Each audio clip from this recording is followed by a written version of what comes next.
awas ini kayaknya hukuman Allah terhadap aku tuh terlalu jahat, terlalu kotor, terlalu brengsek, nah ini memang bencana, ini memang pantas untuk aku, itu hukuman Allah. Itu hukuman Allah untuk dia. Ya, termasuk ketika murid-murid Yesus melihat orang buta itu ya, anak-anak yang buta. Ini salah siapa ya? Oh, apakah orang tuanya? Apakah salah dia sendiri dan sebagainya? Sebuah buku yang mengatakan 12 Steps to a Compassionate Life namanya. Jadi 12 langkah menuju kehidupan yang berbela rasa artinya. Itu dia katakan bahwa sebetulnya di semua agama manapun itu nilainya adalah compassion, bela rasa.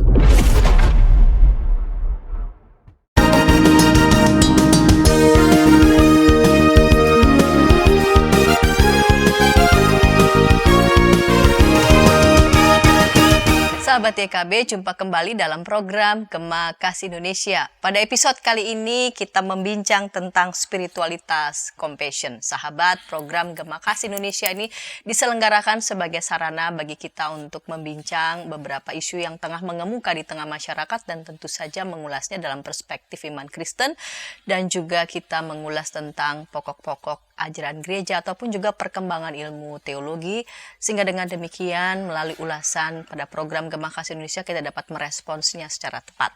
Untuk mengulas tentang spiritualitas compassion telah hadir di studio bersama dengan saya Bapak Pendeta Dr. Albertus Pati. Salam jumpa Bapak Pendeta. Salam jumpa lagi. Semangat juga tahun yang baru. Kita mengulas tentang spiritualitas compassion dan sahabat, jika di antara sahabat mau berinteraksi di kolom komentar, dengan sangat senang kami menyambut, dan tentu saja Pendeta Albertus Pati dengan senang dapat merespons semua pertanyaan ataupun juga tanggapan dari para sahabat. Saya pemandu percakapan Pendeta Santiani Manurung. Pak Pendeta, topik kita kan spiritualitas compassion. Kita mulai dengan yang dimaksud dengan compassion ini apa di sini supaya kita nggak salah arah nih yang disebut dengan compassion. Jadi memang compassion itu seringkali disebut sebagai belas kasih ya, atau cinta kasih gitu. Tapi compassion itu sendiri sebetulnya gabungan dari dua kata bersama dengan pati gitu ya. Itu yang artinya penderitaan gitu ya, menderita ya. Jadi sebetulnya dengan arti kata compassion literally artinya adalah to suffer with gitu, menderita bersama dengan mereka yang menderita. Jadi gitu ikut berbela rasa. Betul, ikut berbela rasa, punya solidaritas kepada mereka yang punya persoalan, yang punya masalah, punya tantangan apapun. Tapi memang di dalam perkembangannya compassion itu juga bisa diartikan sebagai juga sebuah rasa pengertian terhadap mereka yang berbeda. Gitu ya. Jadi kalau ada orang yang misalnya berbeda agama sajalah. Ya, berbeda agama, oke, aku bisa memahami perbedaan agama ini, jadi nggak soal. Gitu. Itu punya compassion juga artinya. Jadi kita ada di kaki orang lain, sepatu orang lain itu misalnya ya, atau mereka yang berbeda etnik misalnya, oke, saya bisa pahami kita perbedaan etnik, nggak usah jadi konflik, kita bisa hidup bersama, kita punya compassion ya, saling menghargai, saling menghormati terhadap perbedaan-perbedaan itu, punya pengertian yang sama. Jadi compassion itu sekali lagi sebetulnya maknanya adalah terutama adalah sesuatu di mana satu nilai di mana kita ini betul-betul punya relasi dengan orang lain dalam pengertian terutama untuk mereka yang menderita. 4 hal yang paling utama di dalam compassion itu. Yang pertama adalah adanya empati. Orang punya empati terutama terhadap mereka yang menderita. Aduh, kasihan ya, ini orang yang menderita itu. Orang yang menghadapi persoalan, tantangan, penderitaan oleh karena diskriminasi misalnya, oleh karena kemiskinan, oleh karena ketidakadilan. Jadi itu udah ada rasa empati dulu. Tapi tidak selesai sampai di situ. Setelah rasa empati dia punya willingness to help gitu ya. Jadi empati dan punya keinginan, kehendak. Saya ingin sekali membantu dia. Saya ingin menolong dia keluar dari kemiskinannya, keluar dari ketidakadilan yang dia alami itu. Saya ingin sungguh-sungguh berada bersama dia, lalu untuk supaya menolong dia dari situasi itu ada willingness dulu. Dan ketiga adalah memang ada tindakan nyata. Jadi kadang-kadang kan orang cuman berhenti pada empati, ya. Aduh kasihan ya, aduh gimana ya, kok ya sampai begitu saya nggak tahan nangis. Tapi stop sampai di situ, ya, hanya sampai pada empati, kan gitu loh. Yaudah kita doain aja, itu mah sampai batas empati sebetulnya. Karena setelah doa tidak ada action, gitu ya. Malah juga tidak ada niatan, tidak ada willingness, tidak ada keinginan untuk membantu. Kadang-kadang ya udah, yang penting kita ada doain, nanti Tuhannya ya kerja, ya. Itu problem spiritualitas sebetulnya. Tetapi ini adalah begitu lihat gitu, oke, saya ingin bantu dia. Pokoknya saya benar-benar membantu. Ada orang sampai di situ, aku harus bantu dia nih, aku harus tolong dia nih yang menderita nih, kasihan banget ya. Aku harus. Tapi kadang-kadang cuma sampai pada kehendak. Ya, tetapi kemudian tidak pernah terwujud di dalam action. Itu. Nah, oleh karena itu compassion itu mengatakan jangan cuman punya empati, jangan punya willingness itu, tetapi you harus punya action, tindakan nyata. Langsung, oke nih aku akan buktikan dengan ini, dengan lakukan hidup bersama mereka, menolong mereka, lakukan empowerment di situ misalnya ya, supaya mereka bisa berdaya, diberdayakan. Jadi ada tindakan nyata. Dan yang keempat adalah ada pengertian. Ya kadang-kadang begini, orang nggak punya pengertian, begitu lihat, aduh miskin, ini pasti dia males. Ini pasti dia salah dia sendiri lah. Dia miskin pasti dia karena dia malas. Betul. Atau kalau begitu lihat menderita, ya mungkin dia dosa ya dulu, kan gitu ya. Warisan. Ini memang karena dia jahat nih, atau orang tuanya jahat, sekarang jadi begitu. Itu dia nggak punya pengertian terhadap mereka yang ini, dia selalu punya rasionalisasi untuk tidak membantu.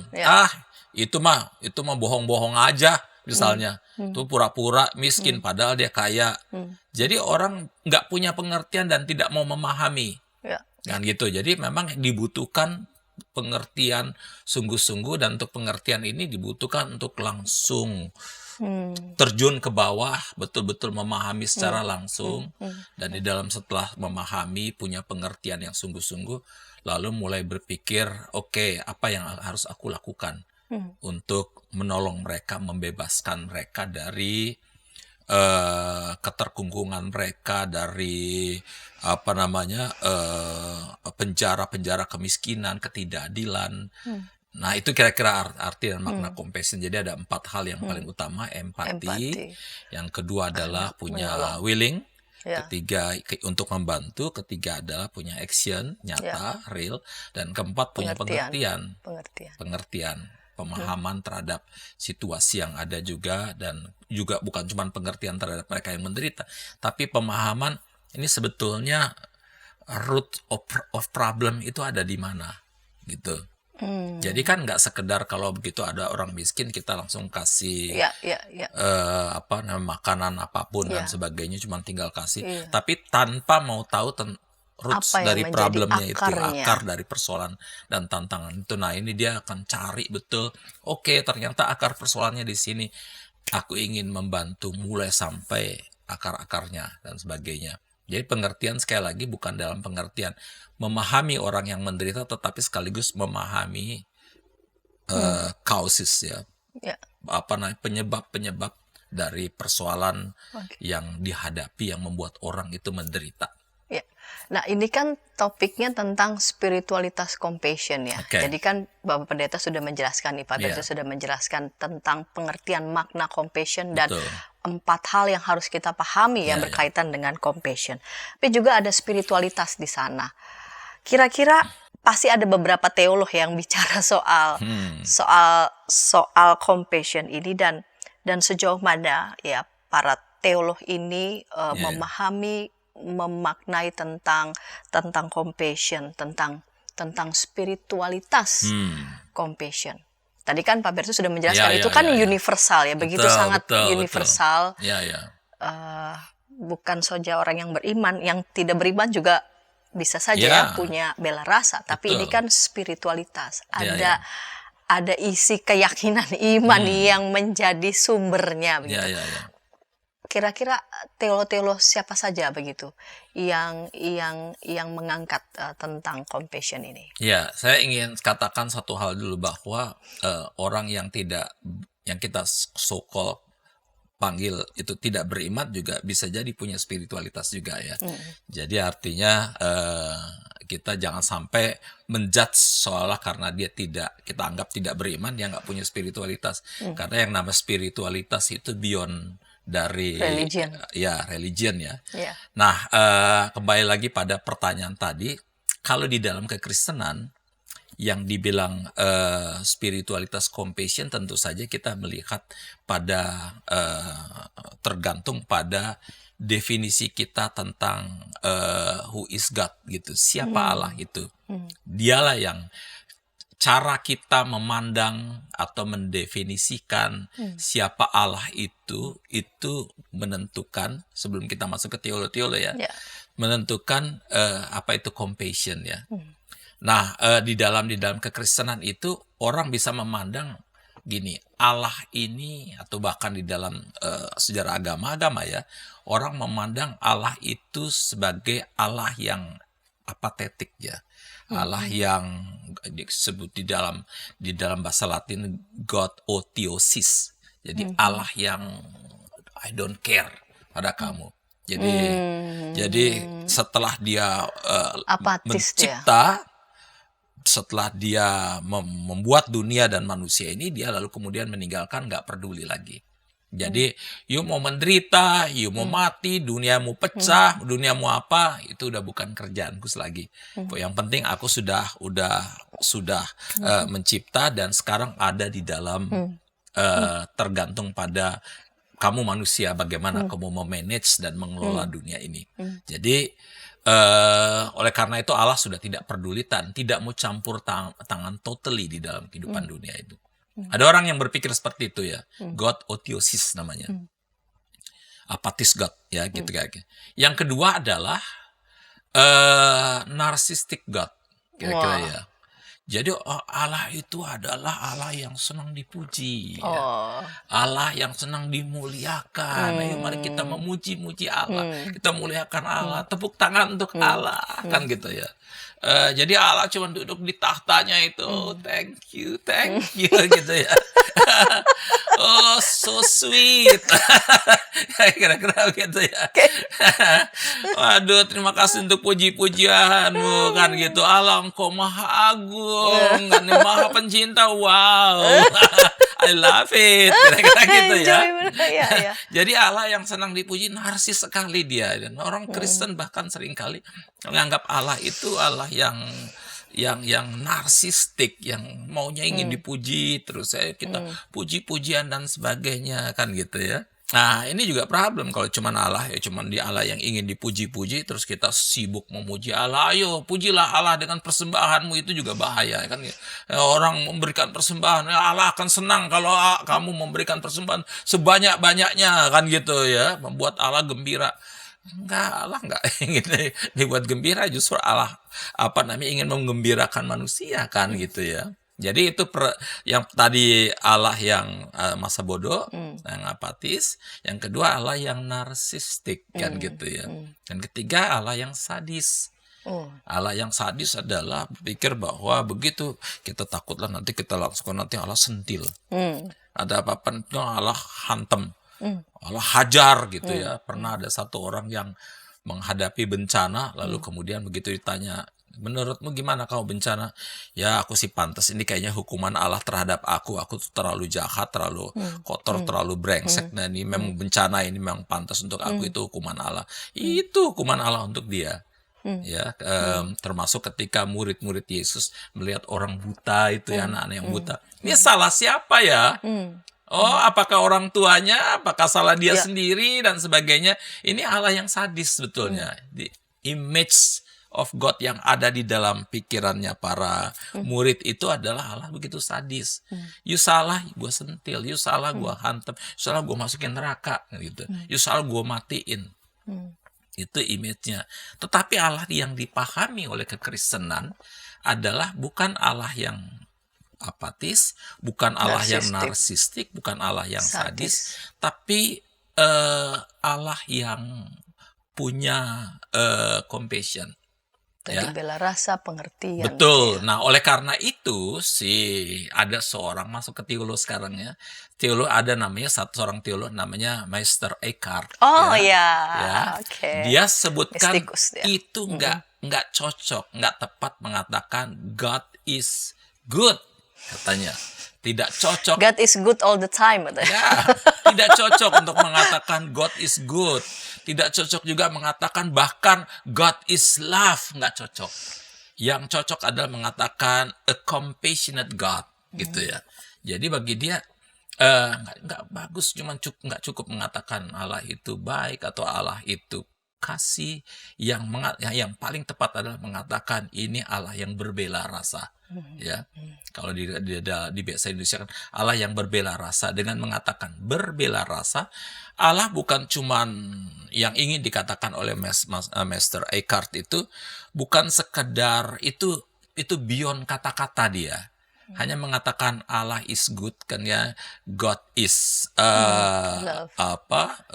love itu dia cuma sampai pada batas kata-kata. Allah itu beyond kata-kata sebetulnya. Jadi dia betul-betul action.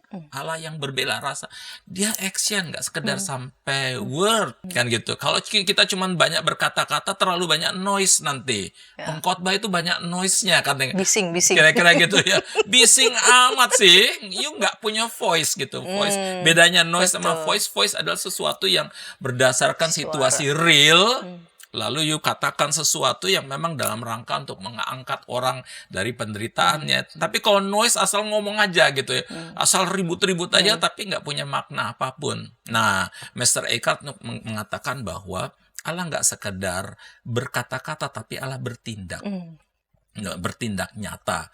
Nah, oleh karena itu ini Allah yang compassion atau Allah yang berbela rasa inilah yang mestinya kita pegang, yang mestinya menjadi patokan kita, karena dalam bela rasanya itu Allah bahkan menjadi manusia, hadir bersama kita, hadir di tengah-tengah penderitaan kita, dan dari situ dia juga membela kita, defending us gitu ya, untuk betul-betul ketika kita menghadapi tantangan, pergumulan, persoalan di 2024 ini ya. Kan gitu ya.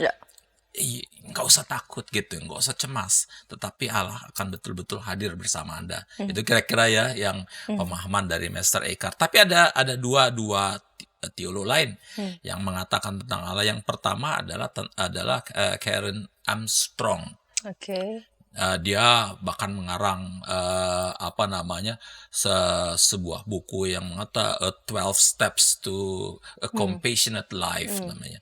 Jadi 12 langkah menuju kehidupan yang berbela rasa artinya.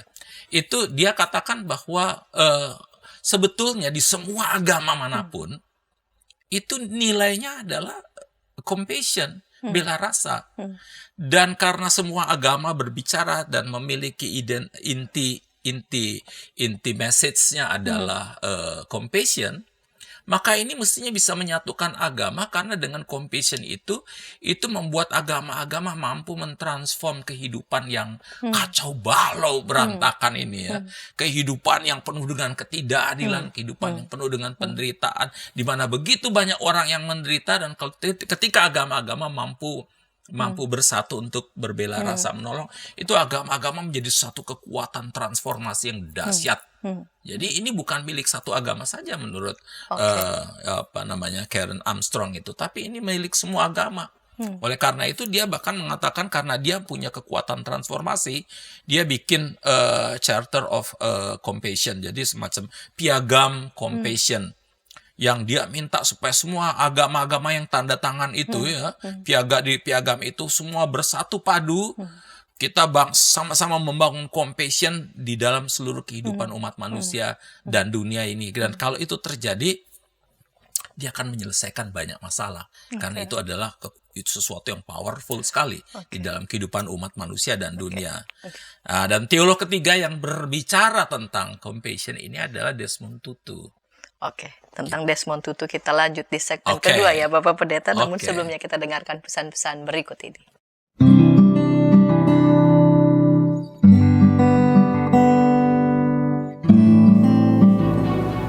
Hi folks, this is Daily Spirit for Youth, a daily devotional that helps you grow closer to God and apply His Word to your life. Daily Spirit for Youth dapat Anda saksikan hari Senin sampai Sabtu pukul 4.30 waktu Indonesia Barat di channel YKB TV. Kita jumpa dalam acara Pembangunan Jemaat. Pembangunan Jemaat setiap Senin di minggu kedua dan keempat pukul 20 waktu Indonesia Barat. Dapat Anda nikmati di channel YKB TV. Dari gungkungan malam gelap. Nyanyikanlah nyanyian baru setiap hari Rabu pukul 12 waktu Indonesia Barat. Dapat Anda nikmati di channel Lagu Rohani YKB TV.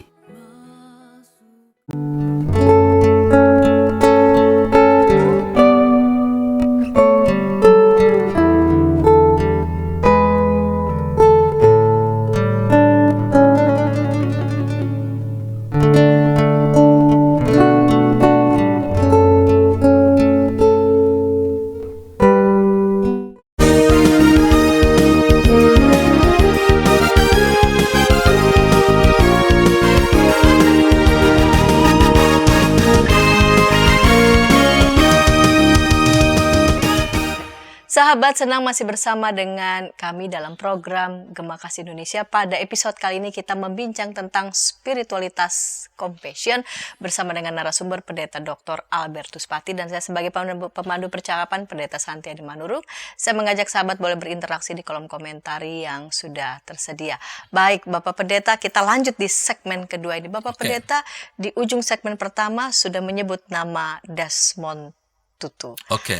Apa yang dia katakan ini tentang compassion, tentang spiritualitas compassion? Ya, Desmond Tutu itu sebetulnya dia hampir mirip dengan Karen Armstrong.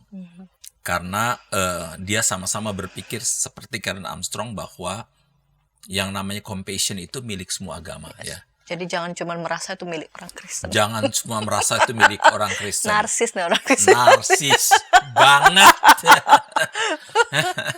Seolah kasih juga cuma milik orang Kristen ya.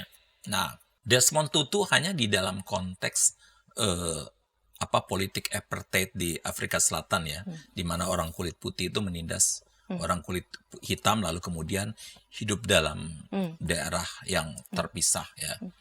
Di mana terjadi ketidakadilan, oppression terhadap orang-orang kulit hitam di sana. Nah, Desmond Tutu mengatakan seharusnya compassion itu dimiliki oleh semua agama, termasuk orang-orang Kristen tentu saja. Itu karena compassion itu memiliki 3 nilai. Yang pertama adalah dia memperjuangkan keadilan. Yang kedua dia memperjuangkan perdamaian. Dan yang ketiga, dia memperjuangkan rekonsiliasi. Rekonsiliasi bagi Desmond Tutu adalah jangan berpikir karena you putih, kami hitam, dan kemudian kita harus berkelahi, bentrok. Jangan berpikir karena you Kristen, you Islam, atau you Buddha, you Hindu, Konghucu, kita bentrok karena perbedaan kita. Manusia itu harus terus-menerus membangun rekonsiliasi di dalam kehidupan. Dan bukan cuma rekonsiliasi pertemanan, persahabatan itu saja, tapi rekonsiliasi yang berdasarkan pada keadilan dan perdamaian. Itu. Jadi bagi Desmond Tutu itu penting di dalam kehidupan bangsa Afrika Selatan. Tetapi bahkan dia katakan karena ini milik semua agama, maka ini juga mestinya bisa di bangsa-bangsa lain. Jadi kalau kita selama ini senantiasa berpikir bahwa kita harus mengusahakan keadilan dan perdamaian, Desmond Tutu mengatakan nggak cukup. Ada satu hal lagi yang harus diusahakan, rekonsiliasi. Ya, Mengapa rekonsiliasi? Karena keadilan dan perdamaian tetapi tanpa relationship dengan orang lain, yuk kan nggak hidup sendiri. Oke. Kadang-kadang kita punya ilusi di dalam kehidupan manusia bahwa kita ini hidup sendiri, kita nggak butuh orang lain. Bahwa kelompok kami cukup untuk self-sufficient terhadap diri kami sendiri, kami nggak butuh kelompok lain. Itu langkah awal di mana orang akan bisa mendegradasi kelompok lain. Langkah awal di mana orang bahkan bisa lakukan opresi, persekusi, penindasan, ketidakadilan, permusuhan terhadap kelompok lain karena tidak menganggap kelompok lain, tidak mau melihat. Ya. Aku tidak mau melihat matamu, kira-kira gitu. Ya, aku tidak peduli dengan kamu. Nah, menurut Desmond itu nggak bisa. You harus memandang mata dalam pengertian bahwa hormati, respect orang itu di tengah-tengah perbedaan, dan di dalam respect itu bukan sekedar respect, kita saling respect dan kita harus membangun community, ya, membangun relationship. Suka atau tidak suka, umat manusia dan dunia ini adalah suatu komunitas, di mana keberhasilan kehidupan, kebaikan di dunia ini hanya terjadi ketika komunitas ini bisa saling berelasi dan saling mengisi, saling melengkapi, dan bersama-sama mengusahakan keadilan dan perdamaian. You nggak bisa memperjuangkan keadilan dan perdamaian tanpa relationship, tanpa kerjasama, tanpa ada rekonsiliasi di antara antar pribadi maupun di antara kelompok. Jadi oleh karena itu dia tekankan 3 hal. You harus bangun keadilan, perdamaian, tetapi jangan lupa satu hal yang lain, rekonsiliasi, karena manusia punya kecenderungan hidup dalam ilusi, merasa tidak peduli dengan orang, tidak membutuhkan orang lain. No, kamu butuh orang lain karena ada titik-titik di mana kita ini rapuh dan kita justru butuh orang lain seperti orang lain membutuhkan kita. Baik, Pak Pendeta sudah menjelaskan ini ya, yang dimaksud dengan compassion, spiritualitas compassion, beberapa tokoh ya yang bicara tentang compassion, bahkan Desmond Tutu menekankan jangan lupa ada rekonsiliasi. Betul. Jangan hidup dalam ilusi seolah-olah kita bisa hidup dengan kelompok kita sendiri. Nah, menurut pandangan Pak Pendeta, apakah spiritualitas compassion atau moralitas compassion ini pada umumnya sudah kita praktekkan begitu dalam kehidupan kita sehari-hari? Nah, kalau kita lihat sekarang ya, kondisi dunia ini, konflik makin banyak. Misalnya konflik Rusia dan Ukraina, kita ngomong yang besar-besar lah ya. Konflik Rusia dan Ukraina, di mana ada jutaan orang terpaksa harus mengungsi dan mungkin ratusan ribu orang mati. Ya. Orang saling nggak peduli, yang penting, dan orang kemudian menciptakan senjata-senjata pemusnah massal. Jadi sekarang ini satu titik di mana manusia oleh karena ada konflik-konflik, termasuk Indonesia lagi berusaha untuk menggunakan dananya bukan untuk membeli makanan, minuman, ya, memberikan kesejahteraan kepada rakyat dan bangsanya, tetapi gimana dana-dana itu digunakan untuk membangun senjata-senjata pemusnah massal umat manusia. Ya, apa artinya dengan kondisi begitu? Artinya bahwa kita semua sebetulnya sedang mengalami krisis compassion.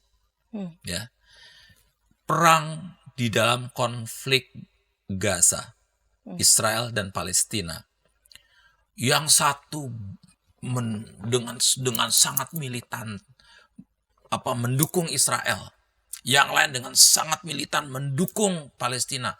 Mereka nggak peduli dengan korban-korban yang menangis, anak-anak, orang tua, perempuan, laki-laki, dan sebagainya itu mati sia-sia. Yang tidak berdosa juga ikut mati. Yang nggak ngerti apa-apa mati semuanya. Mereka nggak peduli, pokoknya aku dukung Israel dalam konflik ini. Yang satu dukung Palestina, nggak, jarang sekali yang mendukung. Saya dukung perdamaian. Saya dukung keadilan. Yang sekarang dalam konflik ini orang mendukung masing-masing pihak, masing-masing kelompok. Dan orang saling menghajar, menambah persoalan justru, bukan menyelesaikan persoalan. Apa artinya? Artinya bahwa kita mengalami krisis compassion sebetulnya. Ya, di dalam kehidupan bangsa kita saja, perbedaan agama sedikit saja kita sudah ada langsung mau saling hantam. perbedaan etnik, apalagi mendekati pemilu atau dalam rang perbedaan pilihan aja orang bisa saling berkelahi habis-habisan, bahkan langsung pertemanan di outin ya. Itu kenapa? Itu kita kehilangan compassion sebetulnya. Kita mengalami krisis compassion di mana akhirnya orang seperti tidak memiliki relationship tadi. Tidak memiliki keterikatan dengan manusia yang lain dan melihat yang lain itu sebagai the enemy. Sebagai musuh yang harus dibinasakan, kompetitor yang harus dihajar, ditindas dan sebagainya. Dan spirit di tengah-tengah situasi seperti itu, spirit compassion di mana kita harus membangun solidarity, membangun rasa empati pada mereka yang menderita, keinginan untuk menolong, udah nggak ada lagi. Udah nggak laku. Iya, orang juga nggak punya pengertian terhadap perbedaan pendapat. Orang yang sekarang berpikir bagaimana saya merasionalisasikan pendapat saya. Gimana saya memegang pendapat saya mati-matian. Orang yang berbeda pendapat itu harus dibinasakan. Kan gitu. Orang kalau lakukan tindakan nyata, nyaris tindakan nyata juga dilakukan untuk kelompoknya saja. Nggak peduli dengan kelompok yang lain yang sama-sama menderita. Kita betul-betul hidup di dalam ghetto-ghetto kita masing-masing. Ya ghetto agama, ghetto politik, ghetto etnik, ghetto kelas status sosial, dan sebagainya. Orang saling tidak peduli lagi. Itu artinya apa? Sekali lagi kita mengalami krisis compassion sebetulnya. Dan krisis compassion ini bukan saja ada terhadap sesama kehidupan sama manusia, bahkan krisis compassion ini terjadi juga terhadap alam raya ini.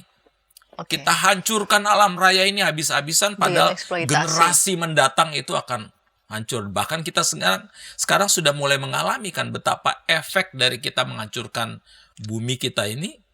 Kita sendiri udah mulai menderita karena adanya climate change ini. Jadi memang ini situasi-situasi yang menunjukkan betapa kita menghadapi krisis compassion ya. Krisis morality, spirituality yang namanya compassion tadi. Nah, Pak Pendeta tadi mengatakan ya, justru kita nih sedang mengalami krisis compassion, krisis bela rasa begitu. Nah, ini kan realitas ya. Ya. Tapi jangan juga sampai ya ini udah realitas, ya udah kita terima. Betul. Memang modenya memang sekarang lagi udah nggak tren nih bicara soal compassion. Jangan sampai nanti kita jadi apatis lalu kemudian. Nah, ini kan adalah suara ya. Voice bukan noise. Bukan noise. Yang sedang mengetuk gitu, nurani kita. Nah, menurut Pak Pendeta bagaimana kita berupaya gitu ya, membiarkan nurani kita diketuk, ada suara yang mengetuk-ngetuk gitu nurani kita, agar kita mempraktekkan spiritualitas compassion ataupun moralitas compassion dalam berbagai lini hidup kita. Dan juga dalam kehidupan bangsa dan negara pastinya. Betul. Jadi kalau saya mengikuti apa yang disampaikan oleh Karen Armstrong, dia bilang itu pertama-tama itu harus dimulai dari kita harus memiliki compassion pada diri kita dulu. Kadang-kadang orang yang kejam terhadap orang lain karena dia sendiri udah tidak menghargai dirinya sendiri. Sebetulnya itu mulai dari rasa tidak menghargai diri sendiri, tidak bisa menerima kekurangan diri sendiri, karena dia tidak bisa menerima kekurangan diri sendiri, akhirnya dia mengeluarkan itu sebagai satu ungkapan itu dengan menindas orang lain kan gitu. Orang-orang yang penuh kasih, orang-orang yang punya compassion adalah menurut Karen Armstrong adalah orang-orang yang sebetulnya merasa safe dengan dirinya sendiri. Dia sendiri udah punya compassion dan merasa nyaman dengan diri sendiri, okay dengan diriku sendiri. Aku udah berterima kasih kepada Tuhan untuk diriku sendiri. Dan dari situlah dia bisa mengembangkan compassion terhadap. Jadi bukan karena aku merasa nyaman dengan diriku sendiri, karena itu aku nggak perlu orang lain. Gitu. Bukan. Kalau ada orang yang merasa nyaman dengan diri sendiri lalu kemudian jadi egoism, terjebak dalam selfishness. Tetapi yang dimaksudkan dengan Karen Armstrong itu nyaman dengan diri sendiri di dalam pengertian adalah kalau you udah selesai dengan dirimu sendiri, nyaman dengan dirimu sendiri, maka dan you sendiri udah mengasihi diri sendiri, bukan kasih yang menjadi terjebak dalam egoisme dan selfishness, tetapi kasih yang membuat you bisa terima diri sendiri, yang membuat you juga, oke, aku udah bisa ini, aku bisa melihat penderitaan orang lain, aku bisa melihat kesulitan orang lain, aku bisa melihat persoalan orang lain, dan dia bisa itu mengakumulasi kasih untuk memperhatikan, menolong di dalam tindakan-tindakan yang lebih nyata. Itu harus dimulai dari orang yang bisa menerima diri sendiri dulu. Nah gitu, sehingga karena sepanjang kita nggak bisa terima diri kita sendiri, kita kan selalu nggak puas dengan diri kita sendiri. Kita mengeluh terus, aduh kok kenapa dia putih aku hitam, kenapa dia rambutnya lurus aku keriting, kenapa dia kaya aku tidak. Kita menimbulkan iri hati, kedengkian. Tapi kalau kita udah terima, it's okay, aku terima kasih untuk Tuhan, untuk apa yang sudah diberikan kepadaku. Aku gembira, oleh karena itu dia bisa di dalam kacamata kegembiraan, hati yang bergembira itu dia bisa menolong orang lain. Jadi menerima diri, bersyukur dan dia bisa dengan itu juga dia juga sanggup untuk menerima juga keberadaan orang lain. Dan dari situlah maka dia bisa mengembangkan sikap compassion. Dan menurut saya adalah gereja-gereja itu harus bisa menolong. Itu begitu banyak orang sekarang yang tidak bisa menerima diri sendiri, yang bahkan menolak dirinya sendiri dan merasa gelisah. Karena kenapa dia gelisah? Kita hidup di dalam satu situasi di mana orang menuntut kita supaya you bisa direspek, dihormati, you harus kaya, you harus punya jabatan, you harus punya pangkat, you harus punya popularitas. Kalau enggak, you nobody, kan gitu ya. Sehingga orang yang tidak punya jabatan, tidak punya pangkat, tidak punya popularitas, tidak punya kekayaan dan sebagainya, lalu merasa I am nothing, I'm nobody, kan gitu ya. Orang nggak respect aku lagi dan sebagainya, lalu nggak bisa terima diri sendiri, nggak bisa terima kekurangannya. Dan kita hidup dalam satu dunia yang punya ukuran di mana yaitu kesuksesan dirimu itu menentukan respect kita. Dan di tengah situasi itu sebetulnya, ayo kita, apapun yang terjadi pada kita sekarang, belajar menerima kehidupan ini dengan gembira. Baik. Lalu kemudian you harus tahu bahwa kita sendiri adalah anak-anak Tuhan yang dicintai oleh Tuhan apa adanya. Ya, bahwa Tuhan menerima kita apa adanya, Tuhan mencintai kita apa adanya, Tuhan hadir di tengah-tengah kita, dan Tuhan yang hadir juga yang mau pakai kita ini juga untuk menjadi garam dan terang gitu, untuk menolong orang lain yang sedang menghadapi penderitaan, kan gitu. Justru orang Kristen itu mesti ingat sekali dia, you are God's beloved sons, God's beloved daughters, God's special sons, God's special daughter. You dicintai banget, you harus terima itu. Ya, itu pegangan Anda, karena you merasa dicintai, dikasihi. Ayo seperti Tuhan juga mengasihi, mencintai. Kamu adalah the image of God, kira-kira gitu ya. Karena kamu image of God, kamu itu God yang compassionate God. Kamu juga mesti bisa dong compassion. Kalau enggak gimana? Kamu kehilangan citra Allah itu. Gara-gara Allah itu Allah yang compassionate God, tapi kamu marah-marah melulu, kamu menindas orang. Nah, ini citra Allah ini juga hilang. Itu yang manusia harus sadari. Kita harus kembali pada kita punya identity sebagai kita di image of God. Citra Allah yang mengasihi, Allah yang punya compassion, dan kita sebagai anak-anak Tuhan mestinya juga punya compassion. Baik, Pak Pendeta, kita tiba di ujung segmen, di ujung program ini, di ujung episode ini.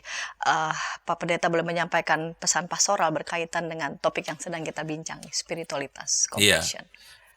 Saudara-saudara yang dimanapun Anda berada, kita hidup dalam satu situasi di mana begitu banyak orang yang kehilangan citra Allah, kehilangan compassion, untuk memperhatikan orang lain, untuk solider dengan orang lain.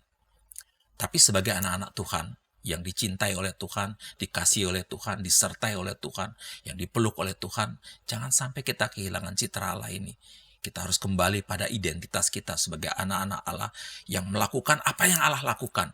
yaitu punya compassion untuk menolong orang lain, mengasihi orang lain, mencintai orang lain, membebaskan orang lain dari ketertindasan, dari penderitaan mereka. Dunia akan lebih aman, kita akan menjadi orang yang bisa mentransformasi dunia ketika kita menghayati diri kita sendiri sebagai a compassionate Christian. Semangat sekali. Baik Pak Pendeta, terima kasih untuk episode kali ini spiritualitas compassion. Dan jika di antara sahabat boleh mau menyampaikan usulan dan saran, boleh menyampaikan di nomor 0812-8188-9191. Kita jumpa di pekan yang akan datang dengan topik menarik lainnya dalam program Gema Kasih Indonesia. Sampai jumpa.